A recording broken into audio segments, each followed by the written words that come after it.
A Passage to India, Chapter 8, Part 2. I hope, Sahib, that great damage was not done to your flowers. Let us have our little spin down the Gangavanti road. 1/2 league onwards. He fell asleep. Ronnie instructed the chauffeur to take the Marlborough road rather than Gangavanti, since the latter was under repair, and settled himself down beside the lady he had lost. The car made a burring noise and rushed along a chaussee that ran upon an embankment above melancholy fields. Trees of a poor quality bordered the road. Indeed, the whole scene was inferior and suggested that the countryside was too vast to admit of excellence. In vain did each item in it call out, "Come, come." There was not enough God to go round. The two young people conversed feebly and felt unimportant. When the darkness began, it seemed to well out of the meager vegetation, entirely covering the fields each side of them before it brimmed over the road. Ronnie's face grew dim, an event that always increased her esteem for his character. Her hand touched his, owing to a jolt, and one of the thrills so frequent in the animal kingdom passed between them and announced that all their difficulties were only a lover's quarrel. Each was too proud to increase the pressure, but neither withdrew it, and a spurious unity descended on them, as local and temporary as the gleam that inhabits a firefly. It would vanish in a moment, perhaps to reappear, but the darkness is alone durable. And the night that encircled them, absolute as it seemed, was itself only a spurious unity, being modified by the gleams of day that leaked up around the edges of the earth and by the stars. They gripped, bump, jump, a swerve, two wheels lifted in the air, brakes on, bump with a tree at edge of embankment, stand still, an accident. A slight one, nobody hurt. The Nawab Bahadur awoke. He cried out in Arabic and violently tugged his beard. "What's the damage?" inquired Ronnie after the moment's pause that he permitted himself before taking charge of a situation. The Eurasian, inclined to be flustered, rallied to the sound of his voice, and every inch an Englishman replied, "You give me 5 minutes' time. I'll take you any damn anywhere." Frightened, Adele? He released her hand. "Not a bit." "I consider not to be frightened the height of folly," cried the Nawab Bahadur, quite rudely. "Well, it's all over now. Tears are useless," said Ronnie, dismounting. "We had some luck butting that tree." "All over. Ah, yes. The danger is past. Let us smoke cigarettes. Let us do anything we please. Oh, yes. Enjoy ourselves. Oh, my merciful God." His words died into Arabic again. "Wasn't the bridge. We skidded." "We didn't skid," said Adele, who had seen the cause of the accident and thought everyone must have seen it too. "We ran into an animal." A loud cry broke from the old man. His terror was disproportionate and ridiculous. "An animal?" "A large animal rushed out of the dark on the right and hit us." "By Jove, she's right!" Ronnie exclaimed. "The paint's gone." "By Jove, sir, your lady is right," echoed the Eurasian. Just by the hinges of the door was a dent, and the door opened with difficulty. "Of course I'm right. I saw its hairy back quite plainly." "I say, Adela, what was it?" "I don't know the animals any better than the birds here. Too big for a goat." "Exactly, too big for a goat," said the old man. Ronnie said, "Let's go into this. Let's look for its tracks." "Exactly. You wish to borrow this electric torch?" The English people walked a few steps back into the darkness, united and happy. Thanks to their youth and upbringing, they were not upset by the accident. They traced back the writhing of the tires to the source of their disturbance. It was just after the exit from a bridge. The animal had probably come up out of the nullah. Steady and smooth ran the marks of the car, ribbons neatly nicked with lozenges. Then all went mad. Certainly some external force had impinged, but the road had been used by too many objects for any tracks to be legible, and the torch carried such high lights and black shadows that they could not interpret what it revealed. Moreover, Adela, in her excitement, knelt and swept her skirts about, until it was she, if anyone, who appeared to have attacked the car. The incident was a great relief to them both.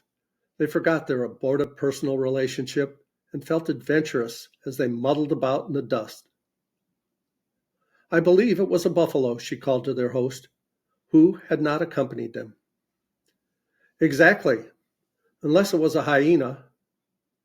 Ronnie approved this last conjecture. Hyenas prowl in nullahs, and headlights dazzle them. Excellent, a hyena, said the Indian, with an angry irony and a gesture at the night. Mr. Harris! Half a moment. Give me 10 minutes' time. Sahib says hyena. Don't worry, Mr. Harris. He saved us from a nasty smash. Harris, well done. A smash, Sahib, that would not have taken place had he obeyed and taken us the Gangavati side instead of Marabar. My fault that. I told him to come this way because the road's better. Mr. Leslie has made it puka right up to the hills. Ah, now I begin to understand. Seeming to pull himself together, he apologized slowly and elaborately for the accident. Ronnie murmured, not at all, but apologies were his due and should have started sooner. Because English people are so calm at a crisis, it is not to be assumed that they are unimportant. The Nawab Bahadur had not come out very well. At that moment, a large car approached from the opposite direction. Ronnie advanced a few steps down the road and with authority in his voice and gesture stopped it. It bore the inscription Mudcoal State across its bonnet. All friskiness and friendliness, Miss Derrick sat inside. Mr. Heaslop, Miss Quested, what are you holding up an innocent female for? We've had a breakdown. But how putrid. We ran into a hyena. How absolutely rotten. Can you give us a lift? Yes, indeed. Take me too, said Nawab Bahadur. Hey, what about me? Cried Mr. Harris. Now what's all this? I'm not an omnibus, said Miss Derrick with decision. I've a harmonium and 2 dogs in here with me as it is. I'll take 3 of you if one'll sit in front and nurse a pug. No more. I will sit in front, said Nawab Bahadur. Then hop in. I've no notion who you are. Hey, no, what about my dinner? I can't be left alone all the night. Trying to look and feel like a European, the chauffeur interposed aggressively. He still wore a topi despite the darkness, and his face, to which the ruling race had contributed little beyond bad teeth, peered out of it pathetically and seemed to say, What's it all about? Don't worry me so, you blacks and whites. Here I am, stuck in damn India same as you, and you got to fit me in better than this. Nasu will bring you out some suitable dinner upon a bicycle, said Nawab Bahadur, who had regained his usual dignity. I shall dispatch him with all possible speed. Meanwhile, repair my car. They sped off, and Mr. Harris, after a reproachful glance, squatted down upon his hams. When English and Indians were both present, he grew self-conscious, because he did not know to whom he belonged. For a little he was vexed by opposite currents in his blood. Then they blended, and he belonged to no one but himself. But Miss Derrick was in tearing spirits. She had succeeded in stealing the Mudcoal car. Her Maharaja would be awfully sick, but she didn't mind. He could sack her if he liked. I don't believe in all these people letting you down, she said. If I didn't snatch like the devil, I should be nowhere. He doesn't want the car, silly fool. Surely it's to the credit of his state I should be seen about in it at Chandapur during my leave. He ought to look at it that way. Anyway, he's got to look at it that way. My Maharani's different. My Maharani's a dear. That's her fox terrier, poor little devil. I fished them out both with the driver. Imagine taking dogs to a chief's conference. As sensible as taking chiefs, perhaps. She shrieked with laughter. The harmonium's my little mistake, I own. They rather had me over the harmonium. I meant it to stop on the train. Oh, lor. Ronnie laughed with restraint. He did not approve of English people taking service under the native states, where they obtain a certain amount of influence, but at the expense of general prestige. The humorous triumphs of a freelance are of no assistance to an administrator, and he told the young lady that she would outdo Indians in their own game if she went on much longer. They always sack me before that happens, and then I get another job. The whole of India seethes with Maharanis and Ranis and Begums who clamor for such as me. Really, I had no idea. How could you have any idea, Mr. Heaslop? What should he know about Maharanis, Miss Quested? Nothing. At least, I should hope not. I understand those big people are not particularly interesting, said Adela, quietly disliking the young woman's tone. Her hand touched Ronnie's again in the darkness, and to the animal thrill there was now added a coincidence of opinion. Ah, there you're wrong. They're priceless. I would scarcely call her wrong, broke out the Nawab Bahadur from his isolation on the front seat, whether they had regulated him. A native state, a Hindu state, the wife of a ruler of a Hindu state, may beyond doubt be a most excellent lady, and let it not be for a moment supposed that I suggest anything against the character of Her Highness the Maharani of Mudkil. But I fear she will be uneducated. I fear she will be superstitious. Indeed, how could she be otherwise? What opportunity of education has such a lady had? Oh, superstition is terrible, terrible. Oh, it is the great defect in our Indian character. And as if to point his criticism, the lights of the civil station appeared on a rise to the right. He grew more and more voluble. Oh, it is the duty of each and every citizen to shake superstition off, and though I have little experience of Hindu states, and none of this particular one, namely Mudkul, the ruler, I fancy, has a salute of but 11 guns.